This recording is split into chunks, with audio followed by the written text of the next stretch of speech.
podcast is brought to you as a joint initiative between Anubhav, the National Institute of Social Defense, Ministry of Social Justice and Empowerment, and Media for Community Foundation. Producers, Kovai Vani, Kovai Care Retirement Communities. If you are a senior citizen and need help, contact our Elder Helpline 14567 between 8 a.m. and 8 p.m. We promise to help you lead a better life. I repeat, 14567 between 8 a.m. and 8 p.m.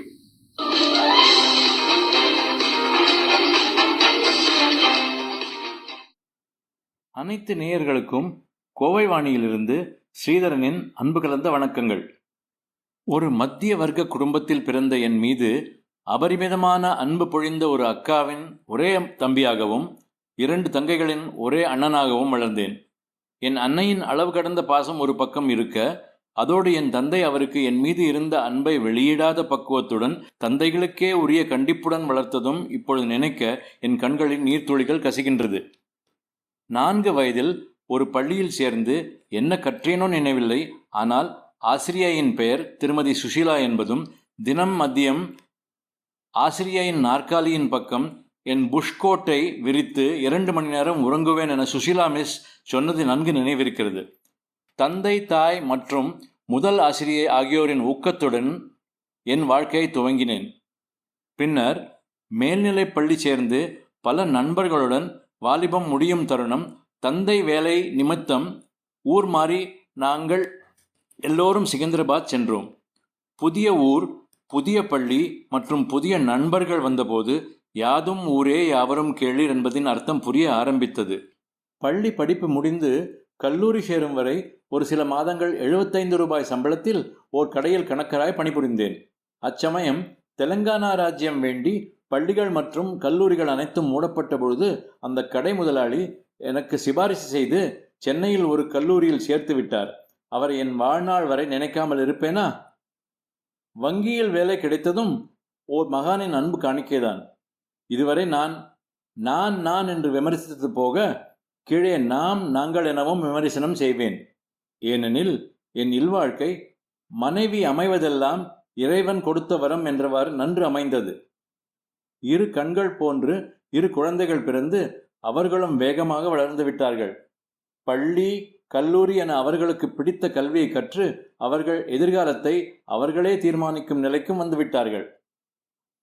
வயதுக்கேற்ற சின்ன சின்ன உடல் உபாதைகள் நமக்கு இருந்தபோதும் ஆரோக்கியத்தை காத்து கொண்டு நாட்களை நகர்த்தி கொண்டிருக்கும் தருணம், ஒரு நண்பனின் அழைப்பின் காரணமாக நானும் என் மனைவியும் கோவையில் 15 அல்லது 20 நாட்கள் இருந்து போக வந்தோம்.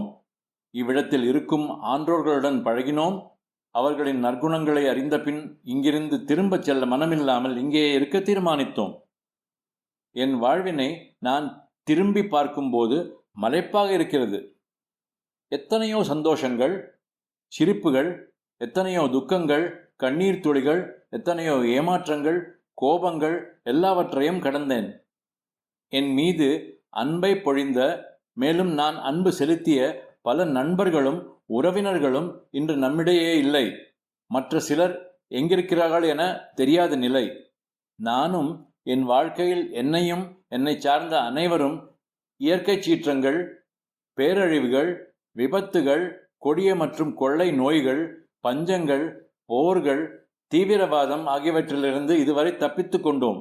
நாம் ஆசையாய் நினைத்த சில விஷயங்கள் கைகூடாததாலும், நாம் கொஞ்சம் நினைத்தே பார்த்திராத சில விஷயங்கள் நடந்தேறியதாலும் மனம், வாக்கு, செயல் என அனைத்திலும் மாற்றங்கள் கண்டோம்.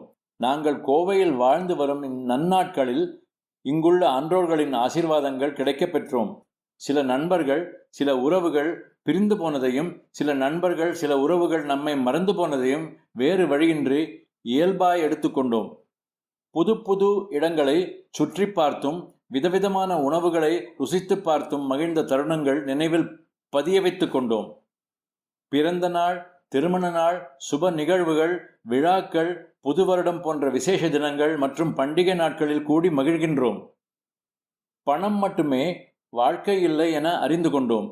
பணம், பட்டம், பதவி, புகழ், வீடு, தோட்டம், நகை, கார், சொத்து, சுகம், உறவுகள் என எதுவும் நம்முடன் கடைசி வரை வரப்போவதில்லை என புரிந்து கொண்டோம். நிம்மதியை வெளியில் தேடி பயனில்லை, அது நம்முள்ளேதான் இருக்கிறது என்று தெரிந்து கொண்டோம். எல்லாவற்றையும் மன்னித்து விடவும் சிலவற்றையாவது மறந்துவிடவும் கற்றுக்கொண்டோம். எல்லாம் கடந்து போகும் எனவும் எதுவும் நிரந்தரமில்லை எனவும் புரிந்து கொண்டோம். புத்தகங்களை வாசிப்பதும் இயற்கையை ரசிப்பதும் இனிய இசை கேட்பதும் இறைவனிடம் பிரார்த்திப்பதும் நமக்கு ஆறுதலான விஷயங்கள். காலம் எல்லா காயங்களையும் ஆற்றும் எனவும் அறிந்தோம். எனவே இக்கணத்தில் வாழ்வோம், வாழ்க்கையே திருவிழாதான். இவையெல்லாம் எங்களுக்கு அளித்த கோவைவாணியின் ஆன்றோர்களின் ஊக்கம்தான் முக்கிய காரணம். ஆன்றோர் அனைவருக்கும் அனந்த கோடி நமஸ்காரம். நன்றி, வணக்கம். இந்த வலையொலி அனுபவ், தேசிய சமூக பாதுகாப்பு நிறுவனம், சமூக நீதி மற்றும் அதிகாரமளித்தல் அமைச்சகம் மற்றும் மீடியா ஃபார் கம்யூனிட்டி ஃபவுண்டேஷன் இவர்களின் கூட்டு முயற்சியாக உங்களிடம் கொண்டு வரப்பட்டது. திட்ட ஒருங்கிணைப்பாளர்கள் டாக்டர் ஆர் ஸ்ரீதர் மற்றும் ஆலோக் வர்மா அவர்கள். வானொலி ஒருங்கிணைப்பாளர்கள் பூஜா முராடா, கௌசல்யா மற்றும் சாய் சுதா அவர்கள். தயாரிப்பாளர்கள் Kovai Vani, Kovai care retirement communities. நீங்கள் ஒரு மூத்த குடிமகனாக இருந்து உதவி தேவைப்பட்டால் எங்கள் எல்டர்லைன் ஹெல்ப் லைனை தொலைபேசி எண் 145667 இல் தொடர்பு கொள்ளவும். காலை 8 மணி முதல் இரவு 8 மணி வரை. ஒரு சிறந்த வாழ்க்கையை வாழ உங்களுக்கு உதவி செய்ய நாங்கள் உறுதி அளிக்கிறோம். மறுபடியும் கேளுங்கள். தொலைபேசி எண் 145667 காலை 8 மணி முதல் இரவு 8 மணி வரை. That's all for today, folks. Be safe. Fight COVID with 2 vaccinations. Wear a mask when you go out. Keep safe distance. Observe proper hygiene. We must win. We will win. Thank you.